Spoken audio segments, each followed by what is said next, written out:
और जब हम इस उपकरण को बाहर निकालते हैं तब हमें दिखाई देता है यह उपकरण आयताकार बेलनाकार हम कह सकते हैं। इसकी लंबाई अधिक होती है, चौड़ाई कम होती है।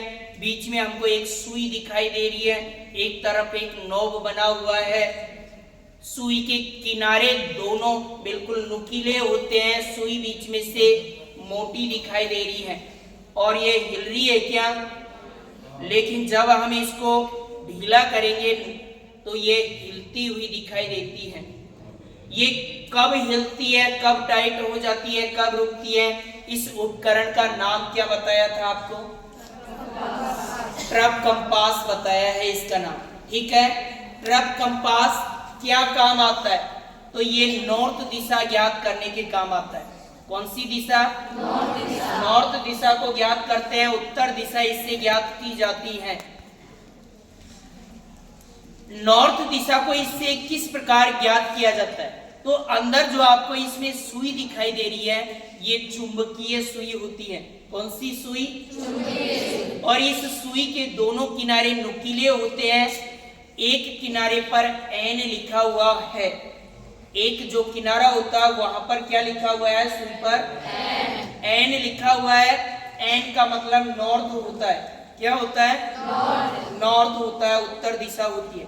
ये एन वाला किनारा जब एक जगह स्थिर हो जाता है तो इसका तात्पर्य यह होता है कि नॉर्थ दिशा इधर है, जिधर इसका नॉक होता है। चुंबकीय सुई हमेशा उत्तर दिशा की ओर आकर्षित होती है, लेकिन ये कब हो गई? इसके ऊपर ये एक बोल्ट सा दिखाई आपको दे रहा है, इसको ब्रेक पिन कहते हैं। क्या कहते हैं इसे? ब्रेक पिन कहते हैं। ये ब्रेक पिन को जब आप ढीला करोगे तो सुई अपने आप हिलने लग जाएगी, और जब सुई अपने आप हिलती है तो ये सिर्फ उस दिशा की ओर जाएगी जिधर नॉर्थ होगा। अगर आपको ये इधर उल्टा रखोगे आप तो ये चुंबकीय सुई कार्य नहीं करेगी। ये सिर्फ नॉर्थ दिशा को ही देखने का कार्य करती है। इसलिए चुंबकीय सुई का जो हिस्सा होता है, जिधर एन लिखा हुआ होता है, वो हिस्सा हमेशा उत्तर दिशा की ओर रखा जाता है। इसको कैसे रखते हैं?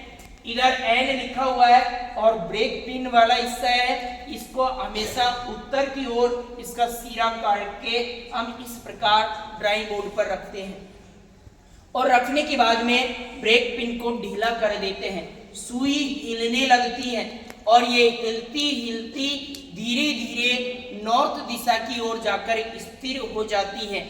जब सुई के दोनों किनारे जीरो पर स्थिर हो जाए तो इसका तात्पर्य यह होता है कि नॉर्थ दिशा हमारी सही है। आपने देखा होगा सुई के दोनों किनारों पर यहाँ पर चाप बने हुए हैं, 5 डिग्री से 5 डिग्री तक, 5 डिग्री से 5 डिग्री तक दोनों किनारों पर चाप लिखा हुआ है और बीचों बीच में जीरो लिखा हुआ है। जब तक सुई जीरो पर नहीं आती है दोनों, तब तक हमारी नॉर्थ दिशा सही नहीं होगी। इसलिए जब सुई स्थिर हो जाए, जीरो पर आ जाए, तब समझ लेना हमारी नॉर्थ दिशा ठीक है। लेकिन ये जो ब्रेक पिन बनी हुई है, ये सिर्फ हमको उस समय ढीला करना चाहिए तब हम इसका प्रयोग करते हैं।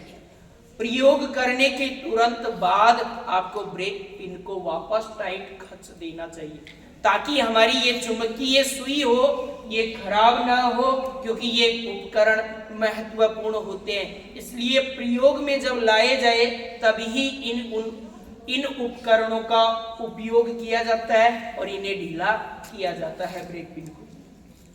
चुंबकीय सुई जब नॉर्थ की ओर स्थिर हो जाती है उस समय हमको स्केल की सहायता से या इसी ट्रफ कंपास की सहायता से एक लाइन डालनी चाहिए और वो लाइन फिर हमारी सीट पर नॉर्थ दिशा को प्रदर्शित करती है। इसलिए जैसे ही हम रखते हैं तो जिधर जीरो पर ये स्थिर होती है वहां पर पेंसिल से एक लाइन हम डाल देंगे सीट पर ताकि हमारी नॉर्थ दिशा सही हो। नॉर्थ दिशा कौन सी सीट के कौन से किनारे पर रखी जाती है। तो आपका ये जो आरेख पट है, ड्राइंग बोर्ड है, यहाँ पर जब हम चार्ट या सीट रखते हैं तो हमारा जो दाहिना हाथ होता है, दाहिने हाथ के ऊपर वाले किनारे यहाँ पर आपको ये ट्रफ कंपास रखना पड़ेगा यहाँ पर, और इसी किनारे पर आपको सीट पर नॉर्थ दिशा दर्शानी होगी। दाहिने हाथ के ऊपर वाले किनारे पर नॉर्थ दिशा दर्शाई जाती है। तो ये आपका दूसरा उपकरण था ट्रफ कंपास। ये लोहा धातु का बना हुआ है। किसका बना हुआ है? लोहा धातु का बना हुआ है। जब हम इसका प्रयोग करते हैं उस समय हमको कौन कौन सी सावधानी बरतनी चाहिए? तो प्रयोग करते समय आपको ये ध्यान में होना चाहिए हमारे आसपास कोई लोहे की वस्तु नहीं होनी चाहिए। अगर मान लीजिए हमने लोहे का कड़ा पहन रखा है तो नहीं पहनना चाहिए, खोल देना चाहिए। लोहे की कोई चेन डाल रखी है तो हटा देनी चाहिए। लोहे का अगर कोई पोल वगैरह है इसके पास तो हटा देना चाहिए, क्योंकि चुंबकीय सुई किसकी ओर आकर्षित होती है? लोहे की ओर। इसलिए ध्यान रखना ट्रफ कंपास का प्रयोग करते समय लोहे की वस्तु हमारे पास नहीं होनी चाहिए। अक्सर क्या होता है, चाबियों का जो गुच्छा होता है वो भी अक्सर हमारी जेब में ही होता है। अगर हमारी जेब में चाबियों का गुच्छा है और हम ट्रफ कंपास का प्रयोग कर रहे हैं तो ये सही दिशा नहीं दर्शाएगा। इसलिए लोहे की वस्तुएं इस समय हमारे पास नहीं होनी चाहिए। यह आपका दूसरा उपकरण था ट्रफ कंपास।